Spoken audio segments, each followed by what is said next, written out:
বাজার থেকে দেশি গরুর গোস্ত আনছি, আজকে হালিম বানাবো। এখন গোস্তগুলা কুইটে নেব, মাংসগুলা কুইটে নিছি, এখন ধুয়ে নেব। হালিম মিক্সটা গরম পানিতে ভিজাই নেব। গরম পানি দিয়ে ভিজাই রাখলাম, আমি মাংসটা চড়াই দিই। পেঁয়াজ কুচি,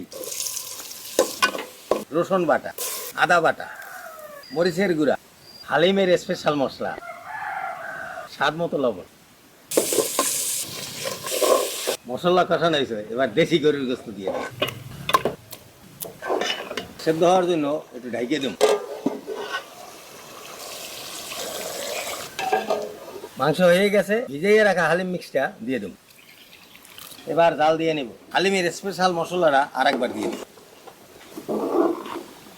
হালিম রান্না হয়ে গেছে। পেঁয়াজের বেরেস্তা, ধনিয়া পাতা কুচি, ঘরের সবার জন্য হালিম রেডি করছি। বিসমিল্লাহ। এভাবে ঘরে বানাই হালিম খাইবেন।